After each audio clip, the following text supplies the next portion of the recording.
نائب وزیر اعظم وزیر خارجہ اسحاق ڈار صاحب کا بڑا امپورٹنٹ اسٹیٹمنٹ آیا ہے اس وقت جو کچھ مذاکرات کے لیول پر ہو رہا ہے اس حوالے سے وزیر خارجہ کا نائب وزیر اعظم کا کہنا ہے کہ اچھے پوائنٹس کی طرف معاملہ جا رہا ہے اور ساتھ ساتھ انہوں نے کچھ یہ بھی بتایا کہ جو جوہری مواد میں یورینیم کی مقدار ہے اسے کم کرنے پر اتفاق ہو چکا ہے. ابصار صاحب بہت سارے ایسے پوائنٹس جو اس سے پہلے بھی اگر ابھی ہم بریک میں بھی جب جے سی پی او کا تذکرہ کر رہے تھے اس وقت بھی وہی والی ساری چیزیں تھیں جو ابھی آگے لنگر آن کر رہی ہیں کنٹینیو کر رہی ہیں.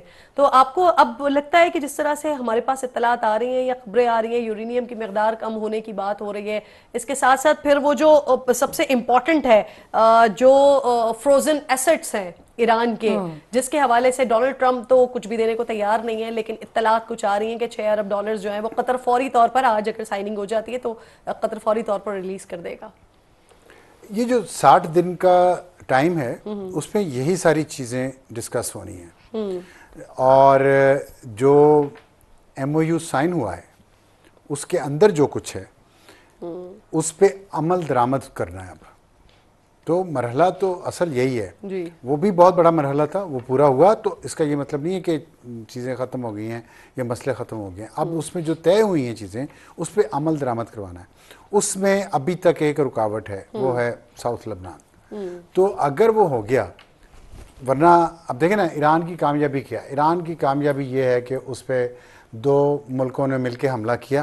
اس کی ٹاپ سیاسی اور ملٹری اور نیوکلیر جو لیڈرشپ تھی اس کو اڑا دیا اور ان کا خیال تھا کہ وہاں لوگ باہر سڑکوں میں نکل آئیں گے اور رجیم چینج ہو جائے گا.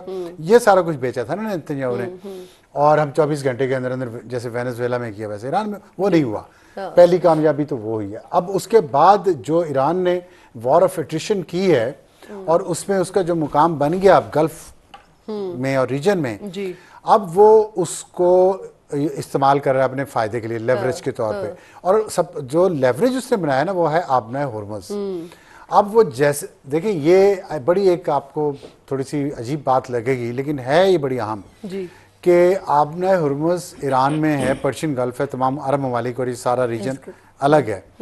اس کو بند کر دیا جاتا ہے اگر وہ دوسری طرف سمندر کے جا کے زمین کے اور دوسرے سمندر پہ جو ملک ہے لبنان اس پہ اگر اسرائیل حملہ کرتا تو اس کو بند کر دیتے. آپ بات سمجھ رہی ہیں نا. تو یہ جو ایران اس کا کیا مطلب ہے اس کا مطلب یہ ہے کہ ایران نے جو اس کے پاس لیوریج ہے اس کو وہ ریجن میں دور جا کے اس کو استعمال کر رہا ہے اپنے آبجیکٹو اچیو کرنے کے لیے. اور یہ ابھی جو باب المندب ہے یا ریڈ سی ہے اس کی بات نہیں ہم کر رہے صرف آپ نے ہرمز کے وہ بند کر رہا ہے صرف یہ کرنے کے لیے کہ اگر وہاں پہ وہ بند نہیں کرتا تو یہ بڑی اس کی کامیابی ہے. اور اصل مسئلہ بھی یہی پھنسا ہوا ہے. اگر اسرائیل امریکہ کی بات نہیں مانتا اور دیکھیں اس میں ایران کا نقصان کوئی نہیں ہے اگر یہ ڈیلے ہوئی ہوتی ہیں نا چیزیں. ایران زندہ تو ہے نا بغیر ان فروزن ایسٹس کے. مسئلہ ہے امریکہ اور اسرائیل کو کیونکہ امریکہ پہ پریشر بڑھتا جائے گا دنیا کی اکانومی اگر خراب ہوگی تو اور امریکہ اسرائیل پہ پریشر بڑھاتا جائے گا کہ آپ بند کریں. اب امریکہ یہ تو نہیں کہہ سکتا کہ میں اسرائیل کے معاملات کا ذمہ دار نہیں ہوں. اگر وہ لبنان پہ حملہ کر رہا ہے تو میں اس کا ذمہ دار نہیں ہوں. اگر وہ یہ کہتا ہے تو ایک تو اسرائیل کی لابی اس کو اجازت نہیں دے گی. دوسرا اگر وہ کہہ دے تو پھر اسرائیل سمجھیں آپ ہسٹری ہے. جی اوکے اسرائیل ہسٹری ہے اگر امریکہ کی طرف سے کہہ دیا جاتا ہے. بالکل. اچھا بڑی امپورٹنٹ چیز جو ابھی اسرائیل کا سارا ڈیپینڈنس ہے امریکہ. ابھی اسرائیل نے آج تک 47 سال میں ایران پہ حملہ کیوں نہیں کیا کیونکہ کوئی بھی سابق صدر جو تھے امریکہ کے وہ اسرائیل کا ساتھ نہیں دے رہے تھے حملہ کرنے پہ. بالکل ٹھیک. پھنسا صرف ٹرمپ. بالکل ٹھیک. اچھا یہ جو کائرو میں ابھی وزرائے خارجہ چاروں بیٹھے اس سے پہلے بھی اگر میں آپ کو مارچ میں لے کے چلتی ہوں وہاں پر بھی ہم نے دیکھا تھا میٹنگ شروع ہونے سے پہلے وزرائے خارجہ کا اجلاس جو تھا وہ اسلام آباد میں ہوا تھا. اس کے بعد پھر ہم اسلام آباد ٹاکس کی طرف آئے تھے پاکستان میں. اگین آج ابھی پھر کائرو میں ابھی ختم ہوا اور اب اسحاق ڈار صاحب واپس تشریف لا رہے ہیں پاکستان. کتنی امپورٹنٹ یہ والی میٹنگ رہی ہے اور اس سے کیا نتیجہ نکل سکتا ہے یہ جو سوئٹزرلینڈ میں ہو رہا ہے اس کے لیے؟ کرن ایک تو اس وزٹ کی امپورٹنس اس لیے بھی ہے کہ عبد الفتاح السیسی جو ہیں صدر ہیں مصر کے وہ شاید جلد پاکستان کا دورہ کریں گے. آج انہوں نے ایکسیپٹ کر لیا ہے پرائم منسٹر کا invitation and the acceptance is first initial step to just go and prepare for the visit. یہ بہت اہم وزٹ ہوگا کیونکہ پاکستان اس وزٹ سے سب سے پہلے ریجن میں یہ میسج ضرور دے گا, یہ ایک اور میسج ہوگا کہ اس ریجن کی ابھرتی ہوئی سفارتی قوت پاکستان ہے ایمرجنٹ. اب یہ ارجنٹ کیوں ہے؟ ارجنٹ اس لیے کہ آپ نے دیکھا ہوگا teams were divided into Cairo and Switzerland. یہاں فیلڈ مارشل اور پرائم منسٹر تھے, دوسری جانب ڈی پی ایم تھے. انہوں نے اس میٹنگ کو مس نہیں کرنے دیا, حالانکہ ہو سکتا تھا کہ ایف ایس چلی جاتی, آمنہ بلوچ چلی جاتی, بٹ انہوں نے اس کا وہ ڈیکورم رکھا. And it was you know continuity of that meeting. جو پہلے فیصل بن فرحان آئے, حقان فیدان آئے, عباس سراغچی آئے اور مصر کے وزیر خارجہ آئے, یہ تمام تر چیزیں سگنل کر رہی ہیں ابھی آنے والے ان 60 روز میں ایک بہت بڑی ڈپلومیٹک ایکسچینج کا بٹوین ایجپٹ, پاکستان, ترکیے, سعودی عربیہ, Iran and Pakistan exclusively. Now Qatar, اردن, بحرین, کویت اینڈ سب سے بڑا اس کے اندر حصہ ایک آتا ہے جارڈن کا. جارڈن کیونکہ بالکل ساتھ بیلٹ پہ لگتا ہے اسرائیل کے, اور وہ بھی خطرے سے اس وقت خالی نہیں ہے. جیسے افسار صاحب نے کہا, اور ابھی ہم پہلے ایک اینالسٹ تھے سعید صاحب, آئی اگری ود ہیم, اسے میں بہت ساری جگہوں پہ بہت ساری پاکٹس جہاں تھوڑی سی ریزسٹنس ہے اسرائیل کی نظر. بالکل ٹھیک. امریکہ ایران مذاکرات کے حوالے سے سما جو ہے صبح سے ٹرانسمیشن, اس کا نان سٹاپ ٹرانسمیشن کا سلسلہ جاری ہے. برگن اسٹاک سے سینئر اینکر پرسن طلعت حسین صاحب ہمیں جوائن کر چکے ہیں.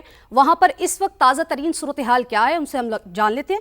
طلعت صاحب بہت شکریہ. طلعت صاحب یہ بتائیے گا کہ معاملات کہاں تک پہنچے ہیں, تازہ ترین وہاں پر کیا صورتحال ہے, آپ ہمارے ناظرین کو کیا اپڈیٹ کریں گے؟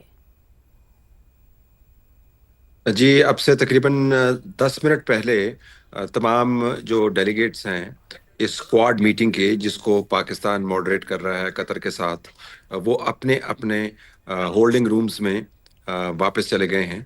ہر ڈیلیگیشن کا ایک ہولڈنگ روم ہے, اس کے ساتھ بیٹھنے کا ارینجمنٹ ہے. اور ابھی ہم جس جگہ پر موجود ہیں وہاں پر ہمارے سامنے ایران کا ایک کمرہ ہے, جس میں ان کے چیف نیگوشیٹرز میں سے ایک باب صاحب موجود تھے. پاکستان کے بارے میں بھی اطلاعات ہیں کہ وہ بھی اپنے ہولڈنگ روم کے اندر گئے, اور امریکی بھی واپس گئے اور قطری بھی گئے. تو اس وقت آپ سمجھیں کہ اس بات چیت میں بریک ہے. اب یہ بڑا دلچسپ ہوگا جاننا کہ بریک کے بعد جب یہ تمام ڈیلیگیٹس اکٹھے ہوتے ہیں تو یہ سیشن کتنا طویل ہوگا. ابھی تک جو سیشن ہے وہ تقریباً 45 سے 50 محدود تھا, اور اب جو سیشن ہے بریک کے بعد دیکھتے ہیں کہ وہ کیا مزید گھنٹوں جاری رہے گا, یا اس کا کوئی حتمی نتیجہ نکلے گا, یا اس کے بعد کوئی پریس ٹاک. سیشن کے اندر بریک ہے, اور ابھی سیکیورٹی ان تمام ڈیلیگیشنز اور اسٹرانگ سیکیورٹی ہے. اب ہم آپ کو یہ بتا سکتے ہیں کہ بریک کے بعد یہ دوبارہ ریکنورج ہوں گے, اور تقریباً 20 سے 25 منٹ کے قریب یہ لوگ دوبارہ اسی کمرے کے اندر اکٹھے ہوں گے. طلعت صاحب, جس طرح سے آپ سیشن کے حوالے سے بات کریں, اور آپ نے کہا ہے کہ 45 سے 50 منٹ پر یہ سیشن جو تھا وہ محیط رہا ہے. ابھی چونکہ بریک چل رہا ہے, بریک کے بعد دوبارہ سے سیشن سٹارٹ ہوگا, اور وہیں سے تکنیکی مذاکرات جو ہیں شروع کیے جائیں گے جہاں پر ان کو فل سٹاپ لگا تھا. کیا امکانات لگ رہے ہیں, آپ کیا ایکسپیکٹ کر رہے ہیں آج ہی کے دن یہ معاملات جو ہیں یہ آپ کو نمٹتے ہوئے دکھائی دے رہے ہیں؟ یہ معاملات ایک دن میں تو نہیں نپٹیں گے جی, لیکن یہ ضرور ہوگا کہ جو پیش رفت ہے وہ پیش رفت اس بات سے جڑی ہوئی ہے کہ ڈیلیگیٹس باہر نکل کر میڈیا سے اگر بات کرتے ہیں تو وہ کیا کہتے ہیں, اور کیا اگلے سیشنز آپ کو چلتے ہوئے نظر آتے ہیں یا نہیں. فی الحال جو ٹاکس کے اندر تسلسل ہے وہ اسی امید کا باعث بن رہا ہے کہ معاملات صحیح ہیں. کمرے کے اندر کیا ہو رہا ہے, ٹیکنیکل کمیٹیز کیسے بن رہی ہیں, ٹیکنیکل میں اس کے اوپر کوئی خبر نہیں ہے. نہ ایرانی میڈیا کے ساتھ ایران کے ڈیلیگیٹس بات کر رہے ہیں, پاکستانی میڈیا پاکستان کا رول ماڈریٹر کا اور میڈیٹر کا ہے, تو ہمارے جو آفیشیل سورسز ہیں وہ بھی اس کے اوپر بات نہیں کر رہے. امریکی میڈیا میں سے 2 کو ایکسیس دی گئی تھی جس نے جا کے جے ڈی وین سے بات کی, لیکن اس سیشن کی شروع ہونے سے پہلے, اور قطری تو روایتی انداز سے اس معاملے کو نپٹا رہے ہیں، یعنی اپنی ہاسپٹیلٹی کو آفر کر رہے ہیں، جو سوئس حکومت کی سہولت کاری سے ان کی ہاسپٹیلٹی نظر آ رہی ہے. تو کمرے کے اندر کیا ہو رہا ہے اس کے ٹھیک ہے، بارے میں کمرے کے اندر کیا ہو رہا ہے اس کے بارے میں ابھی کچھ نہیں کہا جا سکتا. 45 سے 50 منٹ پر محیط ایک سیشن تھا، اس کے بعد ایک بریک لیا گیا ہے. بریک کے بعد دوبارہ سے سیشن سٹارٹ ہوگا. ہمیں برگن سٹاک سے سینئر اینکر پرسن طلعت حسین اس حوالے سے مسلسل اپڈیٹ کر رہے تھے. آپ کا بہت شکریہ.